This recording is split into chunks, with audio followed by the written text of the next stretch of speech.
Everyone, good morning. কেমন আছো সবাই? আশা করছি সবাই খুব ভালো আছো, সুস্থ আছো। আমরাও খুব ভালো আছি। তো লাস্ট ভিডিওতে তোমরা দেখিয়েছিলে যে আমরা কাউকে না জানিয়ে জগদ্ধাত্রীর জন্য কৃষ্ণনগরে চলে এসেছিলাম। এটা হচ্ছে দ্বিতীয় দিন। আর এখানে লাডলি দেখো কাকুর কোলে বসে কি আরাম করে এখানে চকলেট বিস্কুট খাচ্ছে। সেই মানে হাত পা মুখ মাখিয়ে একাকার অবস্থা। এবার হাতগুলো তো চ্যাটচ্যাটে হয়ে গেছে, নিজে নিজেই ভাবছে আমার হাতগুলো এরকম হয়ে গেল কেন। তো যাক, বিস্কুটটা ওই খেয়ে কমপ্লিটও করেছিল, বেশ মজা পেয়েছিল বিস্কুটটা খেতে।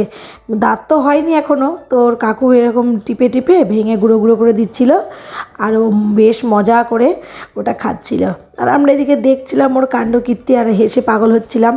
তো এই হচ্ছে ব্যাপার। সকালটা তো এইভাবে হাসি মজা দিয়ে সুন্দর করে শুরু হয়ে গেছে। তো আর তারপরে এখানে এটা হচ্ছে বুড়ি মায়ের ভোগ।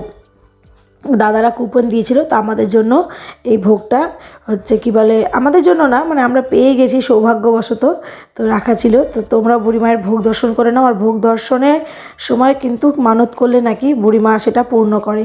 আর এইদিকে এইটাকে কোলে নিয়েছিলাম আমি, আর ভিডিওটা করছিলাম ভোগের, ওই যে পেছনে ভোগের বাটিটা, আর ওইটা দেখেও ঝাঁপিয়ে পড়ছিল ভোগ নেবে বলে।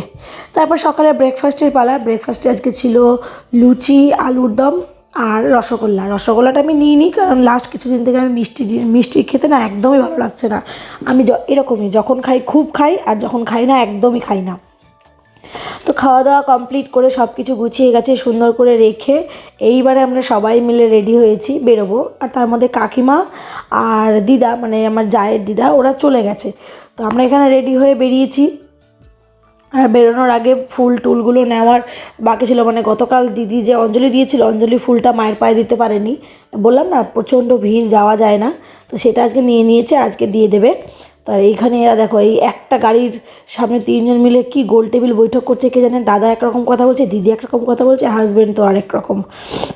আর ওই দূরে একটা বাচ্চা দাঁড়িয়ে আছে, ওকে না আমার হাজব্যান্ড ভয় দেখাচ্ছিল বলে ওই দূরে দূরে চলে যাচ্ছিল।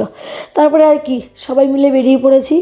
সবাই বলতে আমি, দিদি আর মেয়ে, মানে আমি, দিদি আর দুই পুচকে, আমরা তিনজনে বেরিয়েছি টোটোতে। আর দাদা আর হাজব্যান্ড ওরা নিয়েছে স্কুটি।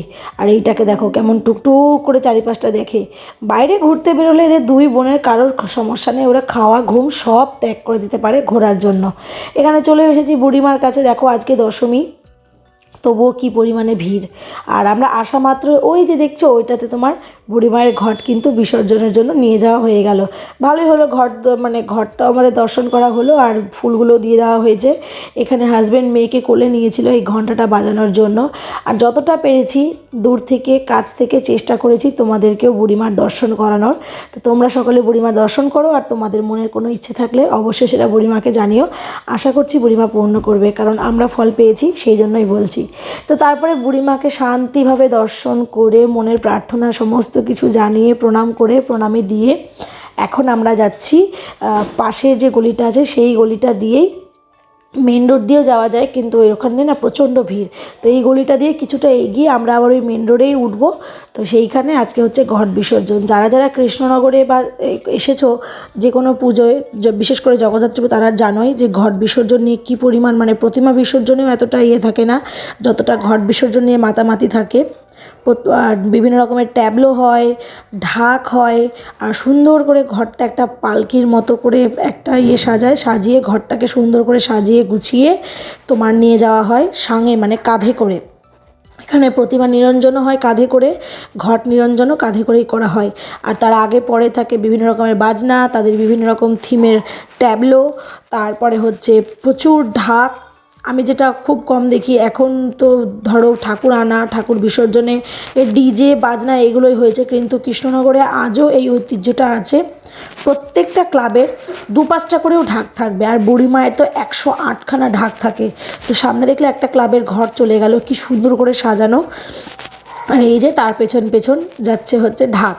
আমার এত ভালো লাগে ঢাকের আওয়াজ। আর আমাদের পুচকেটাও দারুণ এনজয় করছিল ঢাকের আওয়াজ। মেয়ে তো একদম সামনে আছে, আর আমি আর হাজব্যান্ড মাঝখানে, দাদা পুচকেটাকে ঘাড়ে করে নিয়ে পেছন দিকে দাঁড়িয়ে আছে। প্রচণ্ড মানুষের ভিড় হয়। দাঁড়াও, একটু পরে তোমাদেরকে ভিড়টা দেখাবো যে কী পরিমাণ অবস্থা হয়।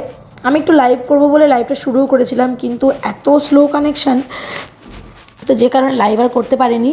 একটা করে ঘর চলে যাচ্ছিলো, তারপরে আমরা একটু একটু করে এগিয়ে যাচ্ছিলাম, মানে যাতে এক জায়গায় দাঁড়িয়ে থাকতে তো বিরক্ত লাগে, একটু করে এগিয়ে যাচ্ছিলাম। যেই ঘট আসছিলো একটা সাইড করে দাঁড়িয়ে যাচ্ছিলাম, আবার একটু করে এগিয়ে যাচ্ছিলাম, যেই ঘট আসছিলো একটা সাইড করে দাঁড়িয়ে যাচ্ছিলাম। এখানে দিদি আর আমি কিছু একটা বলছিলাম, আর ওই পিছনে দেখো লাডলির কাকা লাডলিকে নিয়ে আছে, দাদা পেছন পেছন আসছে। তো চলো আমরা আগে আগে যাই, ওরা পেছন পেছন আসুক। প্রচুর মানুষের ভিড়, তো বিশেষ করে এই বাচ্চা দুটোকে সামনে রাখতে হয়।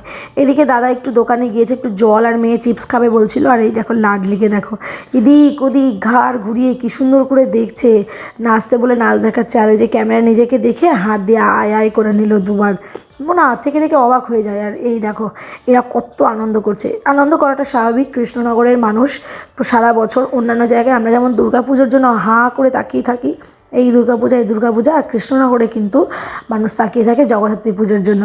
এই দেখো আমার লাডলিকে, এত লোক দেখে আমরা তো ভেবেছিলাম মনে হয় এত গান বাজনা, এত ঢাক, এসব ডিজে, এত লোকজন যাবে, ও বোধহয় কান্নাকাটি করবে। সেসবের কোনো বালাই নেই, ও মনের সুখে বাবার ঘাড়ে উঠে, বাবা কাকার ঘাড়ে উঠছে। আর উঠে উঠে ওই দেখো একটু করে আমাদেরকে দেখাচ্ছে আর নাচ দেখাচ্ছে।